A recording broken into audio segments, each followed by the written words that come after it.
और परिवार को बताता है। परिवार मतलब ओल्ड वैल्यूज को। तो यहाँ भाई कोई अगर नॉन लिविंग थिंग है तो उसको उस परिपेक्ष में देखेंगे। यहाँ तो पिता लिविंग है तो उनका परिवार बताएगा। तो परिवार में जब और आपको सभी पता है कि ग्रह जो है उच्च और नीच राशि के एनवायरनमेंट के हिसाब से होता है। तो यहाँ पे मकर का एनवायरनमेंट गुरु को एकदम फेवर नहीं करता है, इसलिए वो डेबिलिटेड होता है। तो यहाँ पे क्योंकि पिता के किथ एंड किन का घर है ये, तो रिश्तेदारों का, नातेदारों का घर है, तो नातेदार रिश्तेदारों ने जो माहौल एनवायरनमेंट क्रिएट किया है वो इसके फेवर में नहीं होगा। हम इतनी सी बात एक लाइन में कह के आगे बढ़ सकते थे कि मकर में गुरु परिवार वालों के आपस में संबंधों को खराब करता है। और लेकिन जब तक इसका लॉजिक नहीं समझोगे आप, कोई फायदा नहीं है, भूल जाओगे। अब लेकिन आपको हमेशा ध्यान रहेगा क्यों ऐसा होता है। ठीक है, ये जरूरी है।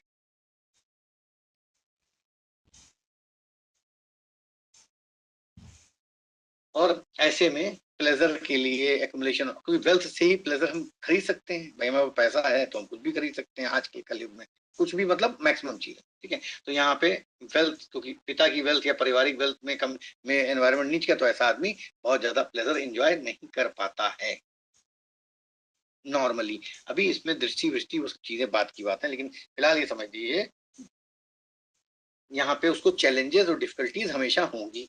ठीक है, अब नीच का गुरु जो है और क्या क्या करा सकता है ये आप सोचिए।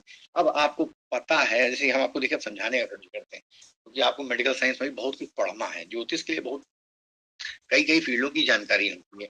आप सबको पता है कि दोनों घुटने जहाँ पे ज्वाइंट होते हैं वहां पे कार्टिलेज होती है, और वहां पे एक सिनेवल फ्लूइड होता है, यानी जिसको चिकनाई या ऑयल कुछ भी आप कह लीजिए नॉर्मल भाषा में, लेकिन दैट इज सिनेवल फ्लूइड, जो कि मूवमेंट में, घुटने के मूवमेंट में आसानी करता है।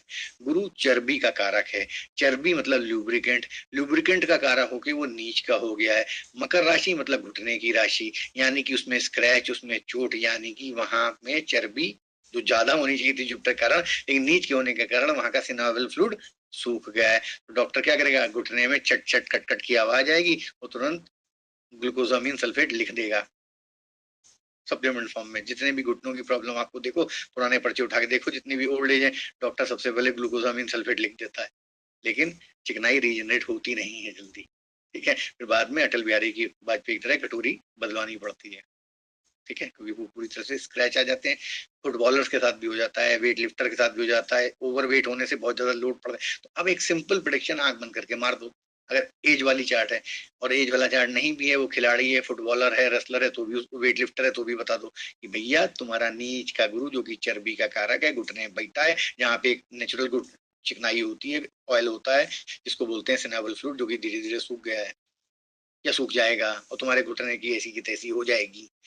अब तुमने उसका भाग बनाया, बताया नहीं, बना दिया, तो 10 साल बाद उसको प्रॉब्लम होने वाली, उसको तुमने 10 साल पहले बता दी।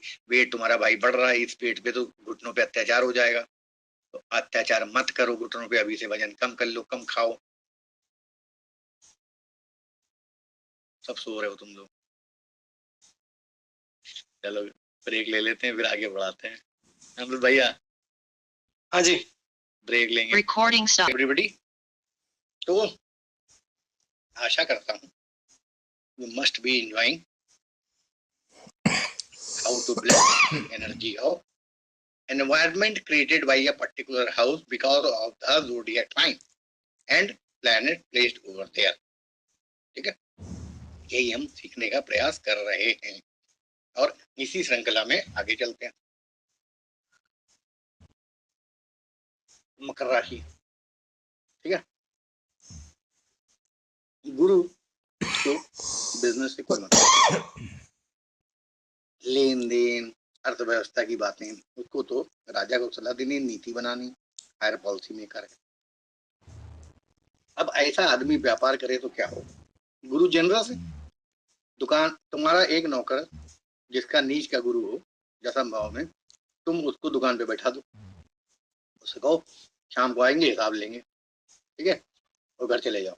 शाम को आओ, दुकान से चीजें गायब होंगी, गले में पैसा नहीं हुआ उतना, क्योंकि दशम में जिसका नीच का गुरु होगा वो क्या कहेगा, कोई आया भैया ये भैया 300 रुपये कम है, अच्छा ले जाओ यार, दे जाना, उन्हें सामान तो सब बेच देगा, लेकिन किसी से कम लेगा, जो अपना रोना रोएगा, जो गुरु है उसको तो जीवन दान देना है, सामने की इच्छा पूरी करनी है। तो ऐसा आदमी व्यापार के लिए अनफिट है, क्योंकि वहां पे वो मांग ही नहीं पाएगा। वो नीति दिशा निर्देश तो दे सकता है, अर्थव्यवस्था के मामले में कमजोर है। तो ये एपेक्स अर्धी साइन है।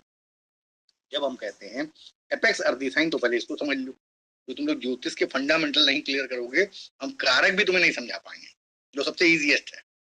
एपेक्स अर्धी साइन का मतलब होता है अर्ध त्रिकोण किन तीन राशियों से बनता है? 2, 6, 10। अर्ध त्रिकोण इज द कॉम्बिनेशन ऑफ 3 राशि त्रिकोण 2, 6 और 10।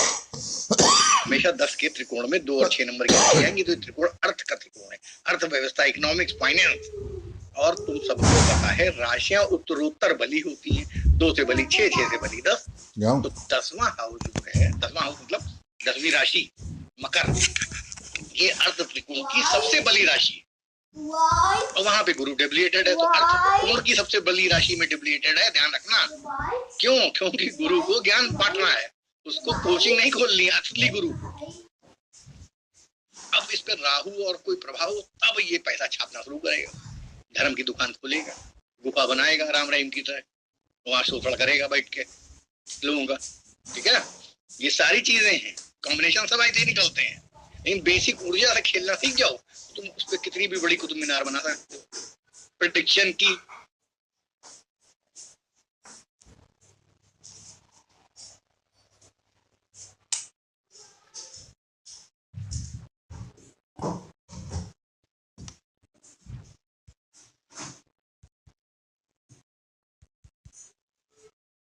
लेकिन कम से कम वो टेक्निक पकड़ लो जिससे स्नैपशॉट लोग बना के लाखों करोड़ रुपए छापते हैं, उनमें एक हम भी। ठीक है, स्नैपशॉट बनाना तो सीख लो।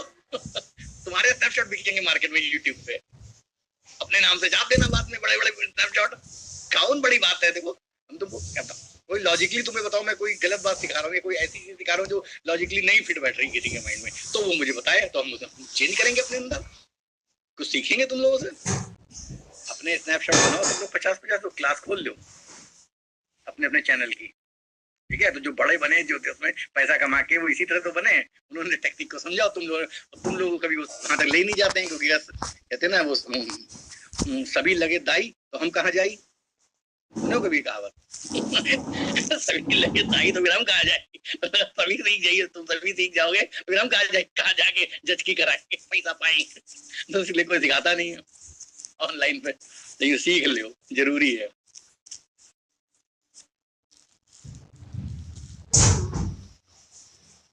मगर अब इससे ज्यादा मगर नहीं समझा सकते, कुंभ पे आते हैं। ठीक है, कुंभ पे देखते हैं क्या है कहानी। ठीक है, कुंभ की कहानी समझ लो। यहाँ पे मीडियम हाइट होती है, राउंड इन बिल्ट होता है। गुरु यहाँ पे फिलॉसफी समझने का प्रयास करता है, क्योंकि शनि बहुत पुराना प्लेनेट है, 70-80 साल पुराना, स्टोरीज और चीजें शनि की चीजें, तो फिलोसफिकल भाई एक्सपेरिमेंट कर करके, ठीक है, चीजों को सीखने का प्रयास करता है 11th हाउस में। ठीक है, कुंभ राशि में। ठीक है, और शनि और गुरु की ऊर्जा कभी कभी थोड़ा सा जेलसी को भी जन्म देती है। अपने ऑनर और प्रेस्टीज को बचाने के लिए थोड़ी सी जलन की टेंडेंसी भी आ जाती है जातक में। ठीक है, और कुंभ राशि क्योंकि इच्छा पूर्ति की राशि है, अपने से थर्ड राशि है, तो पराक्रम थोड़ा सा रहेगा। यहाँ 9th हाउस का 3rd हाउस है, अपने हाउस से थर्ड गया है, कारतब तो यहाँ के लाएगा, भाग के लाएगा, तो यहाँ पे 3rd हाउस थोड़ा पराक्रम का होता है, वेल्यूर का होता है, तो उसको अपने आप को एस्टेब्लिश करने में टाइम और थोड़ा सा संघर्ष, टग ऑफ वॉर करना होता है। यहाँ पे हार्मनी एस्टेब्लिश करने के लिए उसको उसकी इच्छा होती है कि हार्मनी सब कुछ सही चले, लेकिन उसके लिए थोड़ा सा प्रयासरत रहना पड़ेगा। ठीक है, और क्योंकि ये वायु है और गुरु ईथर है, आकाश एलिमेंट है, तो यहाँ गैस्ट्रिक ट्रबल भी हो सकती है, क्योंकि जब गुरु को जीव कारक ले लेते हैं, बॉडी ले लेते हैं, और बॉडी एक्वेरियस साइन में आई है, तो एक्वेरियस साइन जो है वो दोनों की प्रकृति, एक की ईथर है, आकाश है, और एक की वायु है। आकाश वायु सब मिलके जो है गैस्ट्रिक ट्रबल, गैसियस ट्रबल इंसान की बॉडी कॉन्स्टिट्यूशन में बना देते हैं। ये एक निर्विकार रूप से सिद्ध की हुई ज्योतिष की वाणी है। दूसरी चीज, कुंभ राशि ज्योतिष की भी राशि है। कलयुग में बहुत ज्योतिष यहाँ से आता है, क्योंकि कोल्ड लॉर्ड राहु है, शनि भी है, जुपिटर ज्ञान का प्लैनेट पहुंच के ये भी यहाँ पे अच्छा कर देता है, ज्योतिष के लिए भी कॉम्बिनेशन बढ़िया बना देता है। ठीक है, तो ये जनरल है। बाकी और चीजों में समझो, जुपिटर एक्सपेंशन देता है, नेटवर्क सर्कल बहुत होगा, नेटवर्क सर्कल बहुत होगा। 11th राशि काल पुरुष की कुंडली में बड़े भाई की राशि है, तो ये घर में सबसे बड़ा हो सकता है। अब स्नैपशॉट तो बहुत इजी है ना, स्नैपशॉट कोई बहुत बड़ी चीज नहीं होता है भाई। आप सबको पता है कि 11th राशि जो काल पुरुष में 11वें हाउस में पड़ती है, वहां से बड़ा भाई देखा जाता है। अब जब जुपिटर ही वो आदमी ही बड़े भाई के घर में बैठ गया है, तो ऑब्वियसली बात है, मोस्टली चांसेस आर कि ये घर का बड़ा हो। लॉजिकली समझ में आई बात? वो 11वीं राशि कहीं भी पड़ सकती है, लेकिन वो नेचुरल काल पुरुष की कुंडली में तो, विष्णु की कुंडली में तो बड़े भाई की राशि है ना, जहाँ बड़े भाई का घर देखा जाता है जिससे। तो ऑब्वियसली बात है, जब जुपिटर जीव कारक है, वो खुद बैठा बड़े भाई घर में, तो इसका मतलब घर का बड़ा है। अच्छा चलो मान लो वो बड़ा नहीं भी है, तो जैसे तुमने प्रेडिक्शन किया कि तुम घर के सबसे बड़े हो, उसने कहा भाई साहब हम तो घर के सबसे छोटे हैं, तो तुम लोग क्या हो, नर्वस आ जाते हो ना? नर्वस आओ, ओ हाँ ठीक है, तुम घर के सबसे छोटे हो, लेकिन तुम जो है काम करोगे, कमा के दोगे, पिता बाप की सेवा करने में घर के सबसे बड़े हो। वो बड़े वाले साले निकम्मे कुछ नहीं करते होंगे, तुम जिम्मेदारी बड़े भाई निभा रहे हो घर में। वो कहेगा हाँ भाई साहब ये बात एकदम सही है। तो तुमको अपनी बात को प्रेजेंट करने के तरीके भी आने चाहिए। जरूरी नहीं कि जन्म से ही वो सबसे बड़ा हो, कर्म से सबसे बड़ा है वो, धर्म से सबसे बड़ा है वो। छोटे भाई बड़े भाई तुम निकम्मे हैं, ना बाप को 10 रुपए नहीं देते हैं, वो बेचारा कमाई में से लाके भी, खर्चे अपने ऊपर बचत करके भी माँ बाप को 1000 रुपया हर महीना दे रहा। तो वो बड़े भाई का कर्तव्य कौन निभा रहा? छोटा भाई निभा रहा है। तो वो असली तो वही बड़ा भाई है घर का, बाकी सब तो बेकार है, बड़े होके भी कुछ नहीं कर रहे हैं। कई जगह आप देखोगे छोटे भाई बड़े भाई की हेल्प करते हैं, तो असली में फिर बड़ा भाई कौन हुआ? तो आपको डरना नहीं है। प्रेडिक्शन गलत हो जाने पे आपको सोचना है कि इस एनर्जी तो 100% हमारे गुरुजी ने सिखाई है, तो लगेगी, यानी ये बड़ा भाई तो है, लेकिन किस तरह से बड़ा भाई है फिर ये, अगर ये जन्म से बड़ा भाई नहीं है, लेकिन बड़े भाई का रोल निभा सकता है, बड़े भाई की जिम्मेदारियां के तरह से जिम्मेदारियां पूरी कर सकता है, और बहनों की शादी बड़े भाई की तरह कर सकता है, हेल्प कर सकता है मकान बनवाने में। तो ये डरने की जरूरत नहीं है। क्यों? क्योंकि आप एक चीज समझ लो, हमने आपको प्रिडिक्शन नहीं सिखाया है, हमने आपको ऊर्जा सिखाई है, जो कभी ब्रह्मा की ऊर्जा चार्ट में फेल नहीं हो सकती है। लगा ना पाओ तुम, डर जाओ, जवाब उसके नाम के बाद कुछ बोल ना पाओ, वो एक अलग बात है। ये प्रैक्टिस सीखनी पड़ेगी तुम्हें, कि तुमने दिमाग में अगर बैठा ले कि मेरी ऊर्जा गलत नहीं हो सकती है। हाँ, मैनिफेस्टेशन का तरीका गलत हो सकता है, हमने कहा ये बड़ा भाई है और ये बड़ा भाई नहीं निकला, फिर जब तुमने हमारी तरह से बोला तो कह रहा भाई साहब बिल्कुल सही है, मैं ही बड़ा भाई हूँ घर का, भले मैं सबसे छोटा हूँ जन्म के नंबर के हिसाब से, लेकिन मैं ही असली बड़ा भाई हूँ, बाकी सब तो ढक्कन है, बड़े वाले जितते हैं। तो ये चीज सीखनी चाहिए तुम लोगों को ज्योतिष में। एनर्जी कभी फेल नहीं होती, ऊर्जा वो रहेगी, भले चार्ट कुछ भी बोले, वो कुछ भी सामने वाला बोले। और इसमें कोई गलती है क्या? अगर मान लो वो जन्म से छोटा है भी, लेकिन उसके कर्म, वो सूर्यवंशम पिक्चर में अमिताभ बच्चन क्या कहता था, संस्कार इससे इसके उम्र से के हिसाब से बड़े हैं। तो भले उम्र छोटी है, लेकिन संस्कार जो बड़े भाई ज्यादा बड़े थे। वो जो छोटा भानु प्रताप था, जो हाथी बैठने की तैयारी करते, उसकी इंक डाल देता है उसका दोस्त, याद है? सूर्यवंशम सबसे ज्यादा पिक्चर यही दिखाई जाती थी टीवी में एक समय में। तो सीखो, हर पिक्चर से कुछ सीखो। तुम लोग सीखते, यही तो गलती करते हो। तो कुछ भी ले आओ, गाना ले आओ, कोई चीज ले आओ, पिक्चर ले आओ, डायलॉग, हम सब में ज्योतिष लायक दिखा देंगे। तुम जहर वाला खीर खिलाता है ना, जहर वाला खीर खिलाता है। हाँ, जहर वाली वही पिक्चर की बात कर रहा हूँ। ठीक है, चलो आगे चलो। तो ये है कुंभ राशि। अब इसको भी रिश्ते बना लो, पत्नी का पंचम। अब भगवान न करे पत्नी का कोई लव अफेयर हो जाए, पत्नी का स्पेकुलेशन, पत्नी का स्पोर्ट्स, पत्नी की क्रिएटिविटी, पत्नी की मंत्र शक्ति, सब में गुरु बैठा है, शनि का, कुंभ का। मामा, मामा की बीमारी, मामा का शत्रु, मामा का कर्जा, मामा का लोन, मामा का जानवर पालना, सब बैठा है गुरु महाराज यहाँ पे। ठीक, छठे हाउस से छठा है ना, बीमारी से बीमारी, बीमारी का हायर हाउस, एनजीओ का कष्ट। मान तुमने एनजीओ खोला छठे हाउस से, तो छठे हाउस से छठा हाउस, यानी एनजीओ के ऊपर कोर्ट केस, एनजीओ के ऊपर लिटिगेशन, सब यही देखोगे। बच्चों की बीबी, लड़के की बीबी और लड़की का दामाद, मतलब अपना दामाद और अपनी, वो भी यही देखोगे। 11th हाउस से गुरु बैठा है। एनवायरमेंट और प्रिडिक्शन करो। अब हाउस वाइफ, माता की मृत्यु का पोजीशन अंतिम समय का, क्योंकि अष्टम में माता की हेरिटेज, माता के ट्रांसफॉर्मेशन, माता का बदलाव जीवन में, माता का जितना भी, क्योंकि फोर्थ हाउस से ये एट्थ हाउस है, माता से एट्थ हाउस, पिता से थर्ड हाउस यानी चाचा, चाचा, पिता से छोटा भाई, पिता से बुआ, छोटी बुआ, वो यही देखी जाएंगी।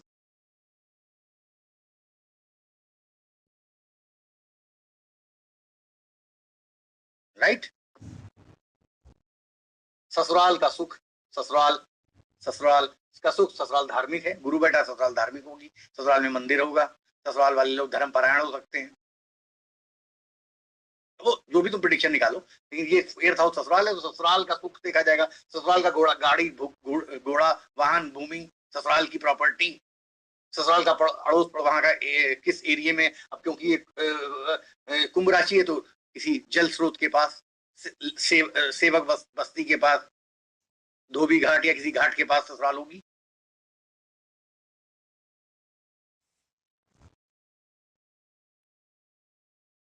राइट। तो अब प्रिडिक्शन, जुपिटर 11th हाउस में बैठ के कुंभ राशि में, अब अकॉर्डिंग टू लग्न चेंज होगा। मान लो वृष लग्न है तो वहां पे मीन राशि आ जाएगी, तो ससुराल का सुख मीन राशि से जुड़ जाएगा। एट्थ हाउस से जब वृष लग्न बनाओगे तो एट्थ हाउस में पड़ेगी धनु राशि, तो धनु से चतुर्थ हाउस यहाँ पे पड़ेगी मीन राशि। तो ससुराल का सुख अगर देखना है, ससुराल का वाहन जो भी देखना है, वो उस हिसाब से चेक होगा। अभी तो 12 लग्नों को भी तुम लोगों को धीरे धीरे प्रैक्टिस करनी है। आगे चलते हैं, लास्ट में आते हैं, तो ये कुंभ में हो गया। तो कुंभ में और क्या होगा,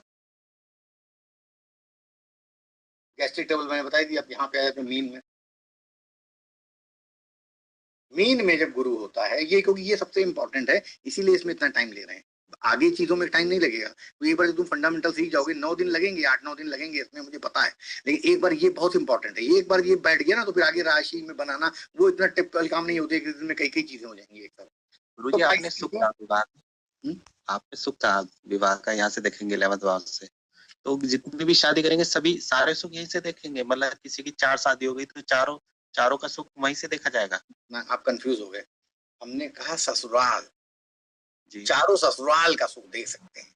वो उसका भी एक दूसरा भी कॉन्सेप्ट है, एक तो होता है ओवरऑल, कि जैसे हमने शादी की बात नहीं करी, हमने कहा एट्थ हाउस जो है ससुराल का है, 7th हाउस पत्नी, ठीक है, तो पत्नी का घर, पत्नी से सेकंड हाउस उसका घर हुआ, यानी पत्नी जिस घर से आई है तो ये ससुराल होगी ना, पत्नी का घर हमारी ससुराल होगी। तो ससुराल को जब लग्न बना लेंगे, अष्टम हाउस को जब लग्न बना लेंगे, तो अष्टम से चतुर्थ हाउस तो 11th हाउस ही पड़ेगा ना, तो यानी कि ससुराल में कितना सुख मिलेगा। वहां जाओगे तो लिफाफे में 501 पाओगे कि 5001 पाओगे, ये सब पैसे देखोगे, बंद लिफाफे जाओगे ससुराल वालों ने तुमको कितना पैसा दिया है, बोलने की शादी किसी तरीके से, गुरु जी ये शादी किसी तरीके से एंड हो गई, मतलब तलाक हो गया, तो फिर अगला सुख कहाँ से देखेंगे, वो भी यहीं से देखेंगे। इसके दो फंडामेंटल है, एक तो ओवरऑल पूरे जीवन में तुमको शादी से कितना सुख मिलना है, वो तो 8 से 11th देख लो। उसके बाद जब यहाँ पे शादी एंड भी होती है, 7th हाउस होता है, तो ऐसे नहीं, सॉरी 7th हाउस जो है पहली शादी मान लो, ठीक है, तो पहली शादी का एंड होता है 2nd हाउस से, क्योंकि 7th हाउस से 8th हाउस जो होता है वो 2nd हाउस होता है। मैं तुम्हें इधर समझाता हूँ, नहीं समझ पाओगे। ये 7th हाउस है, जी, ये पहली शादी है, जी, पहली शादी। तुम ये हो तो तुम्हारी मौत कहाँ देखते हैं, यहाँ देखते हैं ना, एंड। और यहाँ पे तुम मरते हो और अगले शरीर में चले जाते हो, आत्मा यहाँ निकल जाती है, अगले शरीर में आत्मा तो शरीर से निकल के दूसरी शरीर में जाती है, तो इसका मतलब दूसरी जर्नी स्टार्ट करती है, ठीक। यहाँ तो शरीर मरता है, यहाँ तो सिर्फ रिश्ता मरेगा, यानी ये शादी से मरेगी, तो ये शादी जब मरेगी तो ये 7वां घर है शादी से, ये 8वां घर है, तो यानी 2nd हाउस से शादी की डेथ होगी और शादी अगली यात्रा में जाएगी। तो जब 2nd हाउस को तुम लग्न बना लोगे तो 2nd से चतुर्थ कौन सा होगा, पंचम हाउस होगा, तो दूसरी शादी का सुख पंचम हाउस से देखोगे। जी। तीसरी शादी का सुख फिर कैसे देखोगे, जब ये तुम्हारी दूसरा हाउस तुम्हारी पहली शादी है, तो यहाँ पे उसकी मृत्यु होगी 9वें हाउस से, तो 9वां हाउस तीसरी शादी को बताएगा, तो 9वां हाउस से 1 2 3 4 यानी 12वें हाउस से तीसरी शादी का सुख देखोगे। लेकिन ओवरऑल 10 शादी कर लो चाहे, लेकिन ओवरऑल मेजर D1 चार्ट में तो एक जनरल ये चीज जो है सारी शादियों का सुख बताएगी। पहली के साथ साथ और भी ओवरऑल कंडीशन भी बताएगी। अब इसमें क्या होता है कि पहली शादी तुमने कोई ऐसी दशा में की जिसमें फेवरेबिलिटी नहीं आई, दूसरी भी की तो उसमें भी फेवरेबिलिटी नहीं, लेकिन जो तीसरी करी तो उसमें एक तो ये 9 से 12 वाला एक्टिवेट हो गया, और उस समय 11th हाउस का प्लैनेट की कुछ पोजीशन बेटरमेंट में आई या गोचर में बैठा तो उसमें सुख मिल गया तुमको। इस तरह भी चेक किया जाता है। अभी कुछ क्लियर हुआ? जी जी जी सर, आपने कहा था एंड में मेरा टॉपिक सभी भैयाओं को देख सकते। बोलो बोलो जल्दी से बोलो। अच्छा, आपने कहा था ना कि ऑल ओवर सभी भाइयों को दे सकते हैं, मतलब 11th से और 3rd से छोटे भाइयों को देख सकते हैं। अगर भाई 4-5 भाई हुए तो फिर उनकी सबकी प्रेडिक्शन एक साथ हो सकती है? एक साथ होती है। ये तुम्हारे तुमसे इमीडिएट वाला बड़ा भाई जी, तुमसे ऊपर वाला, उससे ऊपर वाला यहाँ पे, और उससे ऊपर वाला है तो यहाँ पे, और 4 भाई बड़े हैं तो फिर पंचम से 3-3 घर पीछे चलते जाओ बड़े भाई के लिए। तुमसे सबसे छोटा भाई 3rd हाउस से, उससे भी अगर छोटा होगा तो पंचम हाउस से, उससे भी छोटा होगा तो 7th हाउस से, उससे भी एक और छोटा होगा। अब नॉर्मली आजकल माँ बाप का तो और भी काम है यार, यही काम थोड़ा है। ठीक है, ठीक है, डाउट क्लियर हो गया सर। और फ्रेंडों का भी ऐसे देखा जाएगा? हाँ, अरे सब इसी को तो भावात्म कहते हैं मेरे भाई, भावात्म इसी को कहते हैं मेरे भाई। हाउस टू हाउस थ्योरी यही है, इससे आप कुछ भी देख, इसको अगर आप अच्छे से प्रैक्टिस कर लेंगे तो यू कैन किसी भी रिश्ते तक कहीं पर भी आप पहुंच सकते हैं। राइट, प्रैक्टिस करनी, बट ये कॉन्सेप्ट यही है। ठीक है, चलो हम अभी मीन पे चले, नहीं तो फिर हमारा मीन भी रह जाएगा। Thank you sir. तो गुरु जो है मीन अपनी ही राशि है, साधारण राशि, मूल त्रिकोण उसकी धनु होती है, वो साधारण राशि होती है।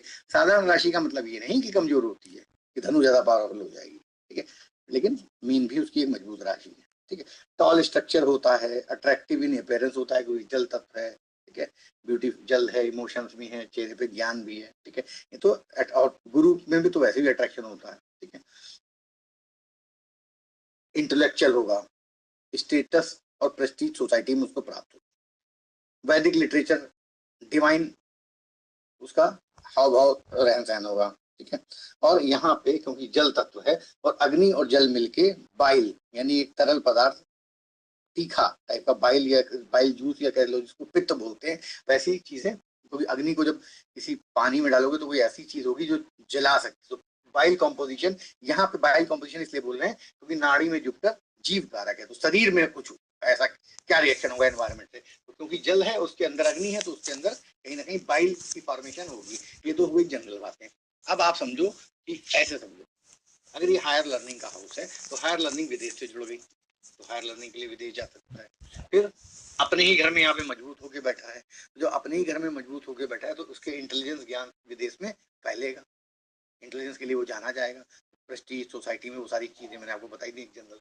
अब गुरु जो है जीव है, जीव अकेले में चला गया। अब इस पे अगर कहीं बंधन दोष हो, कोई राहु केतु के मुंह में आ रहा हो तो जेल भी हो सकती है, क्योंकि जीव कैद हो गया है यहाँ पे आइसोलेशन में, अंधेरे। इसको अकेले में रहने की आदत होगी, अकेले में ज्ञान धर्म पे चर्चा करना, अपने आप में फिलॉसफी करना, इंट्रोवर्ट अपने ही विचारों में, क्यों? क्योंकि 12th हाउस जो है आइसोलेशन है, समाज से हटके। तो ऐसा आदमी पहाड़ पे जाके कुटिया बना के साधना भी कर सकता है।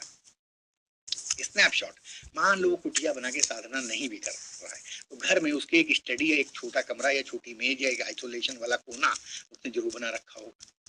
क्यों? क्योंकि गुरु जीव है। अगर नाड़ी के जीव अभी लेके चल रहे हैं तो जीव को जब लेके चल रहे हैं तो उसकी बॉडी, फिजिकल बॉडी क्या चाह रही है, तो एनवायरमेंट उसको अपनी ही राशि का मिल रहा है जिसमें वो सबसे ज्यादा मुदित या खुश होता है, तो वो कोना ढूंढ रहा है अंधेरे बिल्कुल एंड में जाके। तो 12th हाउस एंड है, मेष राशि स्टार्टिंग पॉइंट है, तो घर के एंड के कोने में उसने एक जगह बना रखी है जहाँ पे वो एकदम कूल एंड काम डीपनेस में जाके अध्यात्म, मेडिटेशन, पढ़ाई में डूब जाता है, जैसे समुद्र में डूब जाता है इंसान, क्योंकि मीन राशि समुंदर की राशि है।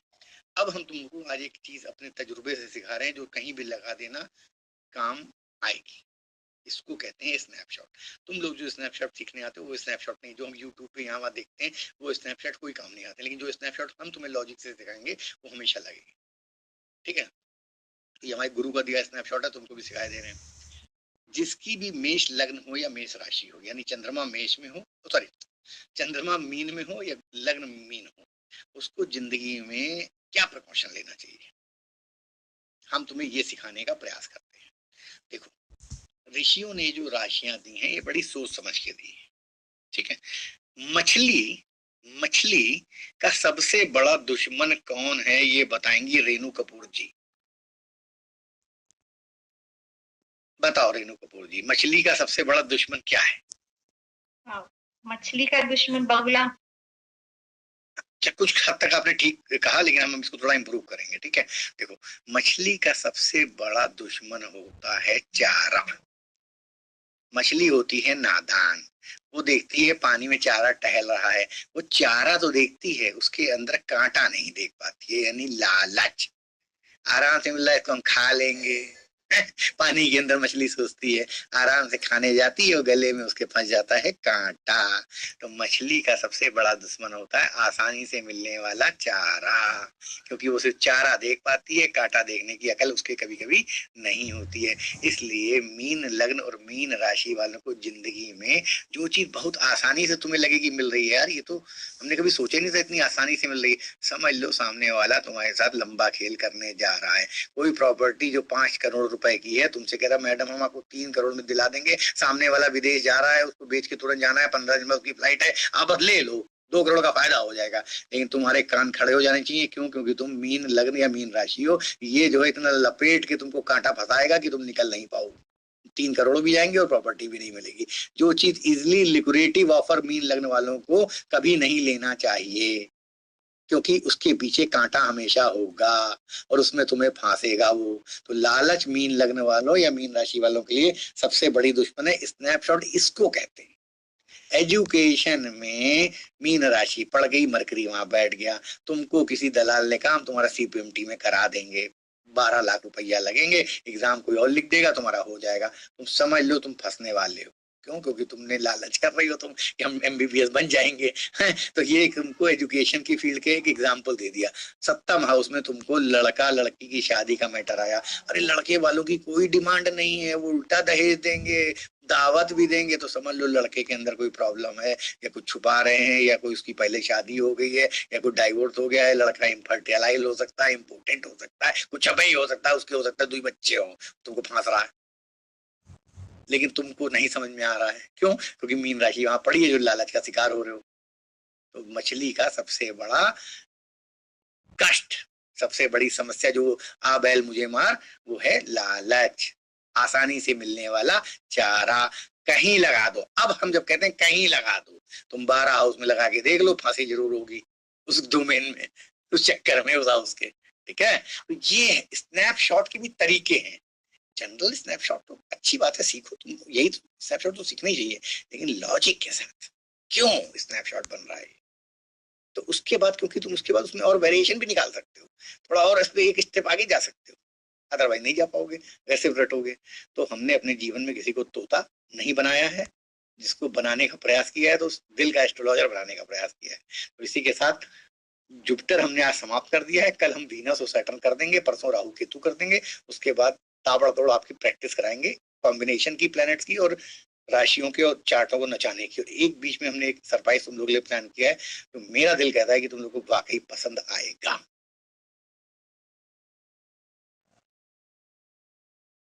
अमरुद भैया, सबसे पहले सवाल ले लो हिमांगी का, किसी ने हाथ उठाया है? नमस्ते सर, आप बहुत अच्छा पढ़ा रहे हो।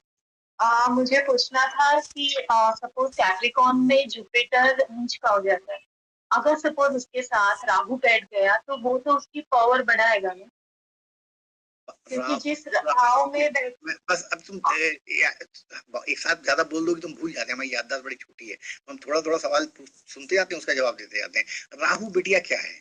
तुम में से जिसने साइंस पढ़ी होगी, I don't know the Hindi meaning of catalyst, शायद उत्प्रेरक या ऐसे समथिंग होता है, यानी किसी भी रेट ऑफ रिएक्शन को घटाना या बढ़ाना जो है कैटलिस्ट का काम होता है। तो राहु जो है डाउन तो नहीं करते हमने देखा है, लेकिन राहु किसी भी एनर्जी को कई गुना एक्सपैंड या फैला सकता है। तो गुरु का ज्ञान है यहाँ पे। डेबिलिटेड का मतलब ये नहीं है कि डेबिलिटेड गुरु के पास ज्ञान नहीं रहेगा। डेबिलिटेड गुरु के पास, देखो बिटिया तुम समझो, जैसे मान लो तुम फर्स्ट एसी में ट्रेवल करने की आदी हो और तुमको हम जनरल डब्बे में बैठा दें, तो ऐसा नहीं है कि तुम्हारी यात्रा नहीं होगी बंबई तक की, लेकिन तुमको एडजस्ट करना पड़ेगा। इधर से पसीने की महक आ रही है, अबे यहाँ पे बिस्लरी की पानी नहीं है, अबे बाथरूम गंदा है, क्योंकि तुम फर्स्ट एसी की आदी हो, तो तुम्हें एनवायरनमेंट कंफर्टेबल नहीं। तो तुमको अपनी मैक्सिमम ऊर्जा जो है, जो तुम बॉम्बे पहुंच के आराम से रास्ते में तुम और अच्छे अच्छे काम कर सकती थी, पढ़ सकती थी, वो ऊर्जा तुम्हें किसमें लगानी पड़ेगी? एडजस्टमेंट में। अबे यार ये देखो हमें क्यों नहीं मार रहा है, ये गुस्सा आ रहा है, ये हमको जगह नहीं दे रहा है, हमको फैल के सोने की आदत है, क्योंकि तुम जनरल में हो, डेबिलेटेड कंडीशन में ट्रेवल कर रही हो। वहां पे कहाँ बार बार जो है परफ्यूम की महक आएगी? वहां तो कोई रेवड़ी वाला निकलेगा, चाय ले लो।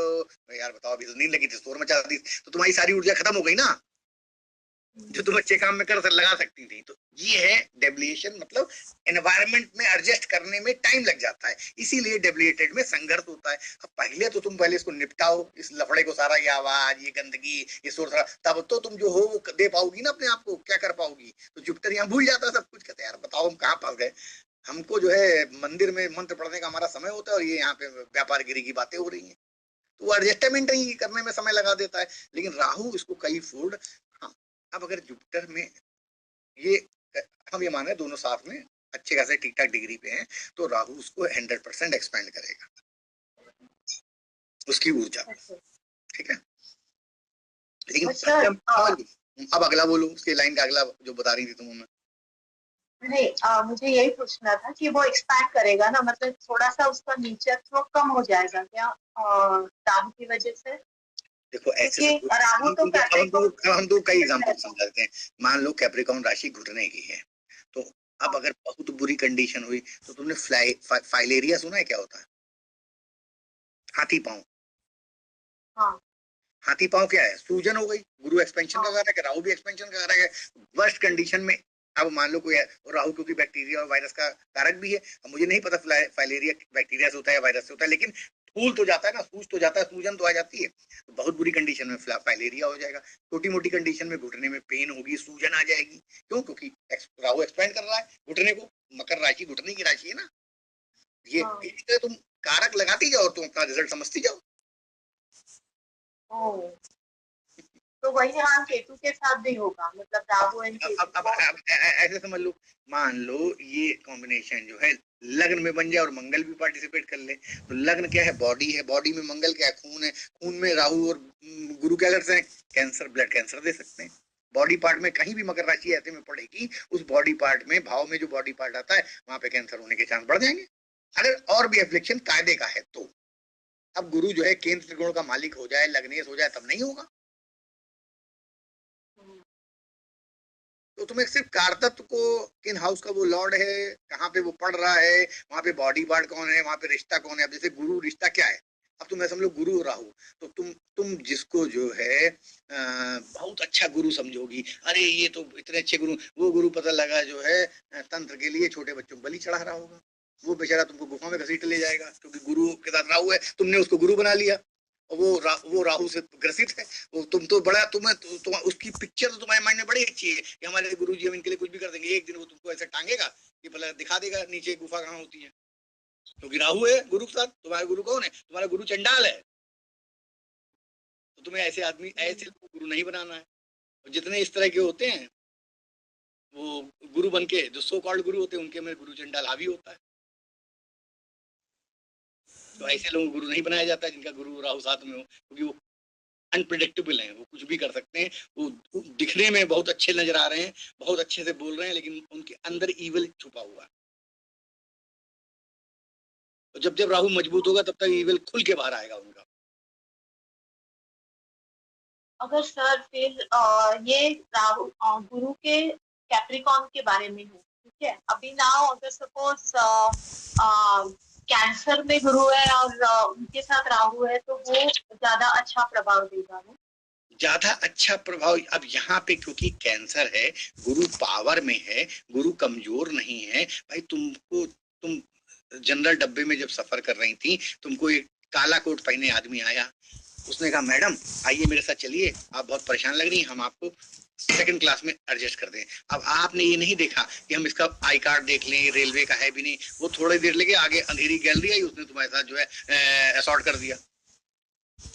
समझो ऊर्जा, तुमने तो दिमाग लगाया नहीं, जैसे तुमने सिर्फ काला कोट देखा कि ये टीसी लग रहा है, टीसी लग रहा है नहीं वो टीसी, वो तुमको तकलीफ है कि बेटा ये अकेली हो, इनको आदत है नहीं इस तरह ट्रैवल करने की, चलो इनका पर्स छीन लेते हैं। वो तुमको ले आइए हम आपको, मैम मैं रेलवे का हूँ, आइए मैं आपको अच्छी सीट दिला दूं। तुमने भी कहा यार यहाँ बड़ी परेशानी हो रही है, ये परेशान कर रही है, यहाँ से पसीने की बदबू आ रही है, यहाँ बैठने को नहीं, चलो चलते हैं। बस जैसे आगे गलियारे में अंधेरा आया उसने पर्स छीन लिया, तुम्हारी ज्वेलरी छीन के कूद के भाग गया। अब तुम गुरु चंडाल का शिकार हो गई, जिसको तुमने सोचा कि मेरा मार्गदर्शक है, मेरा गाइड है, मुझे अच्छी जगह ले जा रहा है, मुझे मार्ग प्रशस्त कर रहा है, मुझे एसी में बैठाएगा, वो उसी ने तुमको लूट लिया।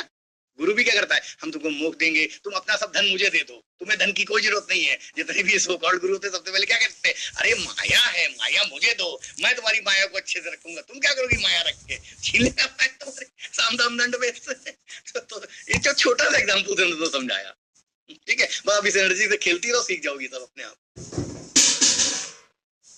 Thank you sir. और ये तुम्हें हर जगह मिलेगा, तुम्हें यूनिवर्सिटी में मिलेगा, तुम पीएचडी कर रही हो, गुरुजी ने तुम्हें मीठी मीठी बातें करी, अरे बिटिया हम तुम्हारे नोट्स लिखवा देंगे, घर में आ जाना और अब वहां बैठ के प्रैक्टिस कर लेंगे, बस तुम फंसी ट्रैप में। क्योंकि गुरु चंडाल है तो सबसे पहले गाइड वाइड करो तो उसका चार्ट देखो, इसके अंदर में हमको रिसर्च करनी वही कैसे है, उनका चार्ट है। इसीलिए तो ज्योतिष जो है भाग बताता नहीं है, बना देता है। तुमको पहले से पता है कि ये गुरु इनके इरादे क्या है, क्योंकि इनके गुरु चंडाल है और मेरे गुरु चंडाल है, तुमको मिलेंगे बाय डिफॉल्ट ऐसे सिखाने वाले, ऐसे बॉस। यही बॉस का होगा 10th हाउस में, तुम समझ रही हो, यहाँ पे बॉस एक्सप्लॉयटेशन करता है सीनियर ऑफिस में, क्योंकि कर्मा का घर है, कर्मा के घर में बन रहा है गुरु चंडाल।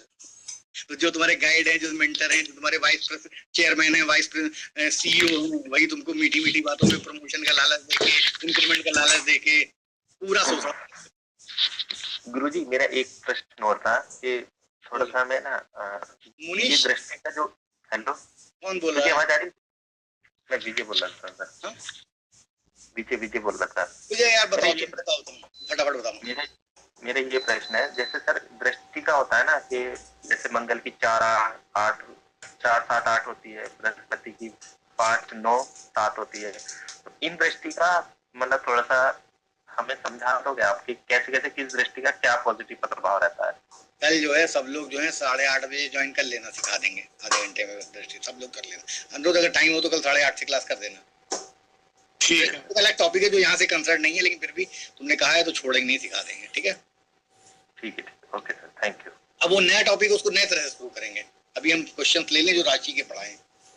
ओके ठीक है सर। तुम एस्पेक्ट समझना चाहते हो दृष्टि से क्या होगा?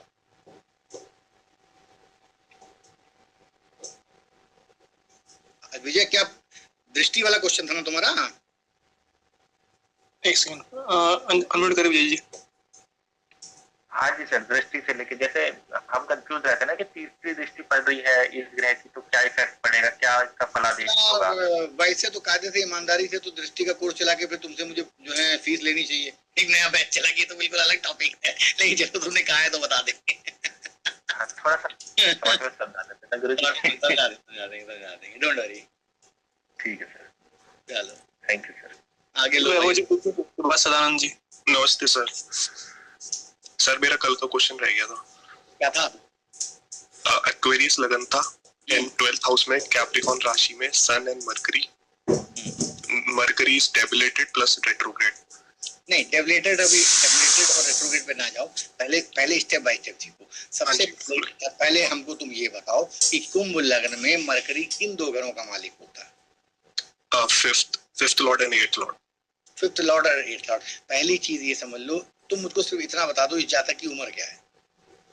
29 होने वाली, मतलब 28 प्लस। ये बताओ उसके बच्चे हैं? नहीं सर। समझ जाओ सवाल का, तुम समझो, सेकंडों में समझो। तुमने मुंह से बोला, हम समस्या समझ। शादी हो गई है? नहीं। शादी भी नहीं हुई तो फिर बच्चे होने का मतलब क्या? लेकिन बच्चों की प्रॉब्लम इसके चार्ट में होगी, ठीक है। मैं बताऊं क्यों होगी, सुन लो। मरकरी जो है पंचम यानी कि बच्चों का लॉर्ड, और 8th लॉर्ड जो है ट्रांसफॉर्मेशन, यानी बच्चों से मिलने वाला सुख। बच्चों, पंचम को जब लग्न बना लोगे तो पंचम से चतुर्थ, यानी पंचम से चतुर्थ अष्टम हाउस होता है, हाँ या ना? यस। तो पंचम हाउस और अष्टम हाउस उसके पुरुष कुंडली में transformation, up and down, major events, दुख कष्ट का है। तो यानी बच्चों और बच्चों से मिलने वाला सुख 12वें घर में, यानी कि हानि में, खर्चे में चला गया। तो ऐसे जातक को नॉर्मली कुंभ लग्न वालों को ये है स्नैपशॉट।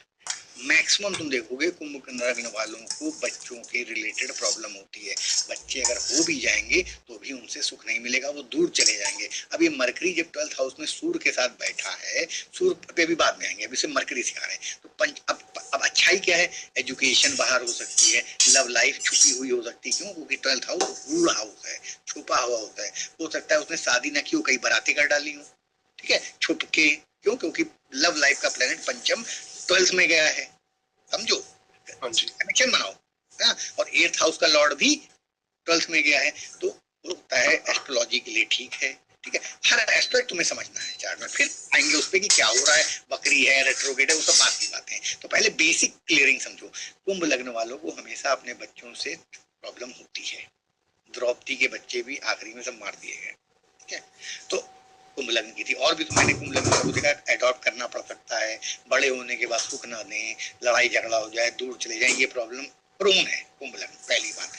अब सूर्य वहां पे बताओ कुंभ लग्न में पंचमेश हुआ, सूर्य पंचमेश हुआ ना, यस, 7th हाउस। इसका मतलब स्पाउस जो है बच्चों को लेके तुम्हारे जीवन से दूर चली जाए। ये 10 साल या 5 साल बाद की बात है, 3 साल बाद की जब शादी होगी, बच्चे होंगे, लड़ाई झगड़ा होगा, तो पत्नी बच्चों को लेके दूर चली जाएगी। क्यों? क्योंकि मरकरी बच्चा है, 8th हाउस ससुराल है, तो ससुराल में बच्चे पल सकते हैं। ससुराल के कहने सुनने में पार्टिसिपेशन के कारण कोई ऐसी चीज हो जो कि अपने से छठा दूर चली जाए, 12th हाउस उस जातक का आइसोलेट। अब रेट्रोग्रेड भी है, कम्बस्ट भी है, तो रेट्रोग्रेड कम्बस्ट यानी जितनी बार शादी करेगा, जितनी बार बच्चे होंगे, रेट्रोग्रेड मतलब 2 बच्चे 3 बच्चे, रेट्रोग्रेड मतलब बार बार ये प्रॉब्लम आएगी। कम्बस्ट है तो बहुत प्रयास करना पड़ेगा इसको सुधारने के लिए। अभी समझ में आ गया? Yes, and one more question, sir. 8th lord in 12th house. तो सर ये साधना और कुंडली के लिए। हाँ, अब क्योंकि समझो ना, जब आदमी के इतने जूते पड़ जाएंगे, पत्नी इस तरह से या इस तरह से कर देगा, तो उसके बाद बचेगा क्या राम नाम लेने के अलावा? साधना करेगा, ये उसकी साधना का ये बैकग्राउंड बन रहा है अभी, ठीक है। दुनिया कहेगा ये सब बेकार है, ये सब कुछ नहीं, सिर्फ भगवान का नाम ही लेना अच्छी बात है। जब ये सब पहले सारे लड्डू खा लेगा, फिर सारे जब आम खट्टे निकलेंगे तो कहेगा हटाओ ये सब बेकार है, अब हम भगवान का नाम लेंगे, अकेले में जाके तपस्या करेंगे। बहुत से लोगों ने यही सब तो किया, जब पारिवारिक जीवन नहीं सुखमय रहा, पत्नी ने इज्जत नहीं की, पति ने इज्जत नहीं की, तो कहीं ना पैसा ये सब बेकार है, अब हम भगवान को याद करेंगे। फिर वो बहुत बड़े साधु संत बन गए, तुम भी बन जाओ ना। लेकिन सर एक, सॉरी टू इंटरप्ट, हाँ बोलो। अगर वो बंदा लड्डू ही ना खाए और पहले वो एनर्जी यूज करे, हाँ, तो यही तो ज्योतिष का फायदा है कि तुमने देख वो एनर्जी एनर्जी तो तुमने फ्री विल का इस्तेमाल किया, और जो इवेंट हो रहा था उसमें से तुमने ऑल्टरेशन कर दिया। ये है। अब हम तुमसे खुश हुए कि तुमको पता है तुम्हारा ये कॉम्बिनेशन है, ज्योतिष पे तुम्हें कॉन्फिडेंस है, तो तुम कहोगे हमें जिस गाँव जाना नहीं, उस गाँव का रास्ता पूछने की जरूरत ही क्या तुम्हें। तो साधना एंड कुंडली के लिए कुछ इन्वायरमेंटल चेंज वगैरह कुछ करने का, हमें कुछ बाबा को कुछ मिठाई खिलाओगे कि नहीं खिलाओगे, वो सब पूछा ही लोगे, कल फोन करना। सर मैंने मैसेज करा था, आपने रिप्लाई नहीं करा। बिजी रहे होंगे, 1-2 दिन करते रहना, बात हो जाएगी तो बता देंगे सब। ये अब इसका बाकी लोग सब छोड़ो, सबने ठीक है सर, ठीक है, thank you sir, thank you, फायदा होगा। Thank you sir. चलो वेलकम।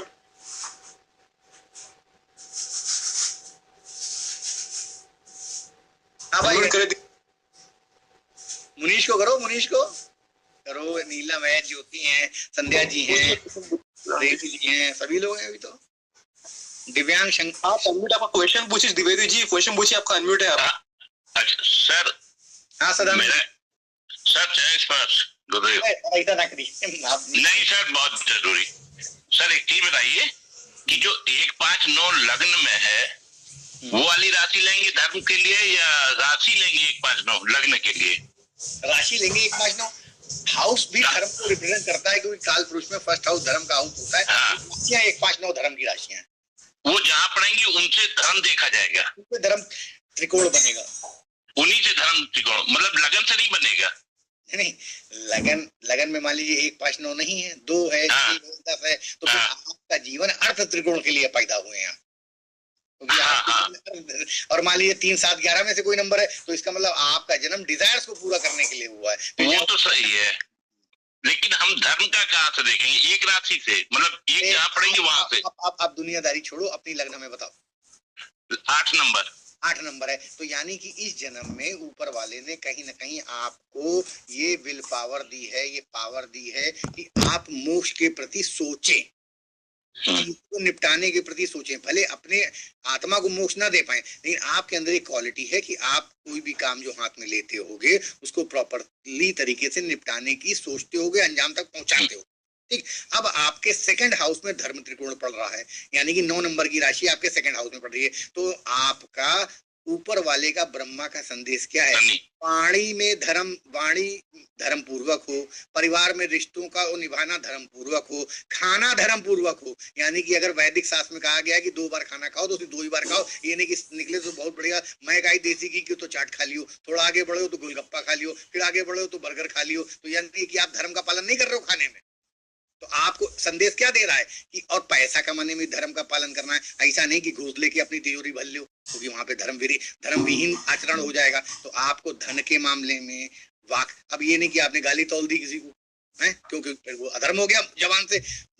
हिंसा क्या है? मनसा वाचा कर्मणा, मन से हिंसा, वाचन से हिंसा, कर्म से हिंसा। तो आपको अपने वाणी से भी हिंसा नहीं कर रही है, गाली बक्के, वहां भी धर्म का पालन करें। तो अब आपका धर्म, अब उसके बाद थर्ड में आपके पड़ेगी 10 नंबर की राशि। तो आपको छोटे भाई बहन पड़ोसी से हमेशा लेन देन साफ रखना है। ये नहीं कि छोटे भाई से पैसे ले लिए बाद में उसको दिए नहीं, अबे तो छोटा है क्या करेगा मांग के, वो बेचारा सोचता बड़े भैया, कुछ बड़े भैया लोग पैसा ले लेते हैं देते नहीं है, फिर भी आप उसकी तरह नहीं समझ रहे हो। अब वो घुमा घुमा के बोल रहा है, मतलब अपने पैसे की याद दिला रहा है, लेकिन तुम कह तुम्हारे कान पे जू ही नहीं रेंग रही है। तो यहाँ पे क्या बता रहा है, तुम्हारा थर्ड हाउस जो 11 नंबर की राशि पड़ रही है काम और डिजायर्स की है। तो डिजायर्स के मामले में तुमको, इच्छाओं के मामले में वहां पे थर्ड हाउस में ऊर्जा आ रही है तुम्हारी। ठीक है, तो ऐसे समझना है। ठीक है सर, हमारी स्पेशल पत्रिका थोड़ी सी देख लेंगे, हम भेज देंगे आपको, टेस्ट करें थोड़ा सा। बहुत बड़ी प्रॉब्लम होगी तो देख देंगे, लेकिन टाइम नहीं सर, हाँ टाइम लगेगा सर, क्योंकि मेरे में दूसरे भाव में शनि है, तीसरे भाव में गुरु है और चौथे भाव में केतु है। तो जो आपने पहले बताया था ना, उसका दूसरे भाव में सन, हाँ। अच्छा, एक और बहुत जरूरी चीज है कि चंद्रमा को एस्ट्रोलॉजी में सर स्त्री ग्रह माना गया है। हाँ, तो क्या प्रॉब्लम, माँ का कारक है। सुनिए तो फिर उसको 27 नक्षत्र का पति, और फिर उसके बाद वो ये हस्बैंड का ये काम कर रहा है, इसका क्या रहस्य सर? तुमको हम हमेशा बोलते हैं रेफरेंस टू कॉन्टेक्स्ट। चंद्रमा जो है पोषण है, मातृत्व है, स्त्री युक्त गुण है। और देवता कोई मेल फीमेल नहीं होते हैं, देवता ऊर्जा होती है, उसको हम मैनिफेस्ट करते हैं, सोचने में मेल फीमेल बना लेते हैं। अच्छा, ठीक है, और समझो चंद्रमा क्या है, चंद्रमा माँ का भी कारक है। और चंद्रमा वो मेल फीमेल यहाँ पे मतलब नहीं है, यहाँ पे उसको वो भोग करता है। वो ऋषियों ने तुमको एस्ट्रोनॉमी समझाने के लिए एक स्टोरी बनाई है कि चंद्रमा की गति तुम्हें कैसे समझाएं कि चंद्रमा जो है दिन 6 घंटे में सफर पूरा कर लेता है। समझ, और 6 घंटे क्या होता है, 6 घंटे जो है वही 3 डिग्री 14 मिनट 20 और 20 कला का अभिजीत मुहूर्त हो जाता है। तो 6 घंटे का समय आता है, तो उसको बैलेंस होता है अभिजीत 28वां नक्षत्र। तो वो स्टोरीज को समझाने के लिए और रेफरेंस टू कॉन्टेक्स्ट में तो मेल फीमेल। अब अर्धनारेश्वर शंकर भगवान क्या है, मेल है कि फीमेल है? अब हम विष्णु के मोहिनी रूप की पूजा करने लगे तो विष्णु भगवान क्या है, फीमेल हो गए कि मेल हो गए? अरे वो देवता देवता होते हैं, उसमें स्त्री गुण भी होते हैं, उसमें पुरुष गुण भी होते हैं। उनकी व्याख्या करनी पड़ती है रूप के अनुसार हमें कि किस समय क्या मैनिफेस्ट हो रहा है। ठीक, धन्यवाद। बहुत अच्छा, बहुत अच्छा। एक्चुअली मेरा 8वां भाव भी 12वें में है सर, स्पेशल इसलिए मैं चाहता था, और 9वां भाव में चंद्रमा है। तो चलिए ज्योति जी पूछिए। मैं देख दूंगा, आप भेज देना, मैं कोशिश करूंगा जल्दी जल्दी समय निकाल के देख दूंगा, भले 2-4 दिन लगेंगे। चलो भाई, और आओ, कौन रुदा और कौन? नमस्ते सर। हाँ ज्योति जी, आपका ज्योति जो है इसी प्रकार 4 दिशाओं में जो है विद्यमान रहे, बताइए। धन्यवाद सर। सर बस आपका आशीर्वाद बना रहे। अरे नहीं, तो बिल्कुल आप लोग सब भाई बहन हो हमारे। सर आपसे ना बुक समझनी थी, थोड़ा जो आपने बुक भेजी थी वो थोड़ा सा आप समझा देते। कौन सी बुक है बिटिया? सर जो मतलब वो जो ग्रुप में आई है कारक वाली बुक निकालो, उसपे तुमने मार्क किया है जो नहीं समझ में आया, और नहीं किया होगा तो तुमको नहीं सर, शुरू से ही नहीं समझ में आया, उसको पढ़ना कैसे वो नहीं समझ शुरू से क्या है, कुछ उसमें कोई 1-2 पॉइंट तो हाईलाइट करके रखे होंगे जो तुम्हें एकदम नहीं समझ। भाई हम तुम्हें एक्सप्लेन कर देते हैं, हम भी अपनी कारक वाली बुक ढूंढ ले, कहाँ है? जी सर, मैं कल करके रखूंगी। फिर ऐसे में सवाल पूछ दिया तुमने, तैयारी है नहीं। जी जी जी चलो कल कल बार बार करके रखना, फिर हम भी कार्यवाही को लेके बैठेंगे। चलो कल कल तुम्हारे सवाल का जवाब देंगे। चलो ओके, धन्यवाद सर, धन्यवाद वेलकम जी। प्रणाम सर, आपके क्लास बहुत ही अच्छे लगते हैं। अरे दिव्यांग, सर एक क्वेश्चन था कि आपने आज वो शादी के बारे में जो बोल रहे थे कि सेकंड हाउस इज द वो है कि मृत्यु भाव ऑफ शादी, लेकिन तो फिर सातवां घर को हम लोग कैसे लेंगे? वो शादी है या फिर पार्टनर है? क्योंकि मैं इस चीज से सोच रहा हूँ कि उस हिसाब से तो शादी से 12वां घर शादी का लॉस होना चाहिए। तुम परेशान ना हो, हम तुमको एक सेकंड में समझा दे रहे हैं। सबसे पहले आज तुम होमवर्क नोट कर लो, वैदिक शास्त्र में कितने प्रकार के विवाह बताए गए हैं। अच्छा, ये कल तैयारी करके आना, फिर हम इस सवाल का आगे जवाब देंगे। देखो बड़ा आसान सी बात समझो, 7th house is a house of sexual union, right. अब अगर जब उस पर जुपिटर की दृष्टि पड़ जाती है तो माता पिता, रिश्तेदार, पुरोहित जी, अग्नि जलती है, फेरे होते हैं, मेहंदी लगती है, हल्दी चढ़ती है, यानी धार्मिक रीति रिवाज से शादी होती है। अब इसी सेक्सुअल यूनियन पे राहु की दृष्टि पड़ जाए तो लिव इन रिलेशन होगी, गुरु जी एब्सेंट हो जाए, गुरु की दृष्टि एब्सेंट हो जाए तो शादी जब होगी तब होगी, जब वो दशा आएगी गुरु की तब होगी, उससे पहले 3 साल जो है गंधर्व विवाह हो जाएगा। इसी प्रकार वैदिक शास्त्र में प्रजापति विवाह, गंधर्व विवाह, भूत विवाह, पिशाच विवाह, ब्रह्म विवाह और कई तरह के विवाह बताए गए हैं। तो विवाह आजकल जो प्रचलित है वो है प्रजापति या ब्रह्म विवाह, जिसमें पिता अपनी योग वर ढूंढ के अपनी पुत्री का हाथ योग वर के हाथ में देता है और साथ में जल और अक्षत और संकल्प रख के देता है। इसको ये विवाह गुरु की कृपा से होता है। अब राहु भी एक विवाह देता है, शनि भी एक तरह का विवाह देता है जिसमें गाय दे के स्त्री को ले लिया जाता है, राजा अपनी पुत्री को ऋषियों को दे देते हैं। और जब राहु जैसे विवाह कराता है तो कैसे कराता है, जिसको बोलते हैं भूत या पिशाच विवाह, तो लड़की को नशीली चीज पिला के संभोग कर दिया जाता है उसकी मर्जी के बिना, तो वो भूत विवाह कहलाता है। तो विवाह सब है, वैद शास्त्रों में 7-8 तरह के विवाह बताए गए, हर ग्रह का विवाह करने का तरीका अलग है। लेकिन जब आजकल जो सबसे श्रेष्ठ माना गया है कलयुग में वो है गुरु के द्वारा प्रजापति टाइप का विवाह या ब्रह्म विवाह, जिसमें गुरु की हल्दी, मेहंदी, अग्नि यज्ञ, वेद मंत्र पढ़े जाते हैं। जब ये एब्सेंट होगा लेकिन फिर भी 7th हाउस बहुत एक्टिवेट हो गया है, मान लो 7th हाउस की प्यास बहुत ज्यादा जग गई है, तो प्यास तो खत्म होगी तो लिव इन हो रही होगी वहां पे, लेकिन गुरु की शावरिंग नहीं हो रही होगी, ठीक है, शादी हो जाएगी, वो भी एक तरह की शादी है, ठीक है। अब अपने सवाल को पूछो तुम, एलोबरेट समझ गए तुम बैकग्राउंड? हाँ मैं समझ गया। अभी क्वेश्चन ये है कि सर आपने बोला कि death of marriage 2nd house से देखा जा रहा है, तो मेरा क्वेश्चन ये था कि 6th हाउस से क्यों नहीं देखा जाएगा, क्योंकि वो शादी का लॉस क्यों नहीं है? मतलब शादी का, मेरे बच्चे तुम समझे नहीं, शादी का लॉस जो है 6th हाउस से ही देखा जाएगा। लॉस का मतलब है कि शादी टूट गई, हानि हो गई, जरूरी थोड़ी इसलिए मर गई या कोर्ट की मुहर लग गई, मैं वो लड़की जीवन छोड़ के चली गई, उसने भी दूसरी शादी करने की कोशिश नहीं की, तलाक नहीं हो पाया। बात को समझो, किसी भी हाउस से उसका 8th house life after death, नई बिगनिंग, ट्रांसफॉर्मेशन, बदलाव को दिखाता है। 6th हाउस से बदलाव नहीं हो रहा है। जैसे 8th हाउस में मरने के बाद शरीर तो नष्ट हो जाता है, वो रिश्ता तो नष्ट हो जाता है उस जन्म का, लेकिन वो आत्मा अगले शरीर को धारण करके वहीं से नया जन्म शुरू करती है। तो जब आत्मा से पहली शादी 2nd हाउस से टूटती है तो उस शादी की लाश वहीं पे दफन हो जाती है पहली शादी की, और वो जो उसका संस्कार होता है वो अगली शादी वहीं से जन्म लेगी। 8th house life after death है, यानी एक रिश्ते के खत्म होने से वहीं से दूसरा रिश्ता शुरू होता है, इसलिए दूसरी शादी 2nd हाउस से देखी जाएगी। 6th हाउस जो है, अब फिर तुम समझो 7th हाउस प्योरली शादी नहीं है, यूनियन है। तो 6th हाउस एक्टिवेट होगा तो पता लगा लड़का जो है दुबई कमाने चला गया, सेलिब्रेसी है वहां पे, शादी टूट नहीं रही है, 6th हाउस सेलिब्रेट कर देगा। तो अगर suppose 7th house Lord 6th house में चला जाए तो फिर लॉन्ग डिस्टेंस रिलेशनशिप हो जाएगा, तो फिर अच्छा नहीं है, 12वां है तो जैसे 12वां में शादी नष्ट हो सकती है, शादी खत्म होने के चांस बन जाएंगे, उसमें कोर्ट का इंटरवेंशन आ जाएगा, लेकिन उसका फैसला 2nd हाउस में होगा। ठीक है sir, thank you. Right, thank you भाई। एक अनुरोध, एक 5 सेकंड में मैं पानी की बोतल ले आऊं। Yes Recording stopped.